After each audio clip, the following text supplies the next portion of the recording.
તો ધંધુકા તાલુકાની બાજરડા સેવા સહકારી મંડળીમાં છેલ્લા 3 મહિનાથી ચૂંટણી જાહેર ન થતા ગ્રામ્ય ખેડૂતોમાં ભારે અસંતોષ પ્રવર્તી રહ્યો છે। મંડળીના વહીવટદારના અચાનક અવસાન થવાથી તેમજ સેક્રેટરીના કાશ્મીર પ્રવાસે હોવાને કારણે મંડળીનો વહીવટ સંપૂર્ણપણે ખોરવાઈ ગયો છે। ત્યારે આ વહીવટી ગેરવ્યવસ્થાના પરિણામે ખાતાકીય કામકાજ, ચૂકવણીઓ અને પુરવઠાની વ્યવસ્થા પણ અટકી પડી છે, જેનાથી ખેડૂતોને હાલાકીનો સામનો કરવો પડી રહ્યો છે। વહીવટદારના અવસાન બાદ દસ્તાવેજી કામકાજ, સહકારી ખાતાઓની ચકાસણી અને અનાજ તથા કૃષિ સામગ્રીના પુરવઠા સંબંધિત મુદ્દાઓ લાંબા સમયથી અધૂરા છે। સેક્રેટરીની ગેરહાજરીએ આ પરિસ્થિતિને વધુ જટિલ બનાવી છે।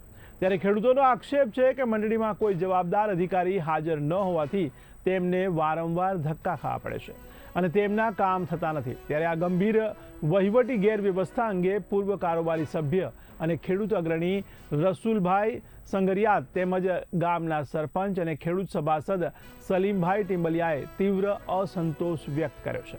તેમણે જણાવ્યું છે કે બાજરડા મંડળી ગ્રામ્ય ખેડૂતો માટે અત્યંત મહત્વપૂર્ણ છે અને 3 મહિના સુધી ચૂંટણી અટકી રહેવી એ ગંભીર બેદરકારી છે।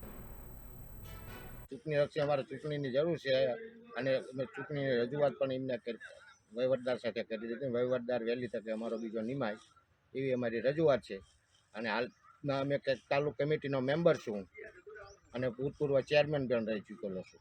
અમે અગાઉ સરકારની અંદર રજૂઆત કરેલી હતી કે બાજરડા સેવા સહકારી મંડળીની અંદર વહીવટદાર નિમણૂક કરવા બદની વહીવટદાર નિમણૂક થઈ ગયા, આજે 3 મહિના થઈ ગયા। અમારે સરકારને એવી રજૂઆત છે કે બાજરડા સેવા સહકારી મંડળીની વહેલી તકે ચૂંટણી આપે તો ખેડૂત લક્ષી કોઈ નિર્ણયો લઈ શકાય।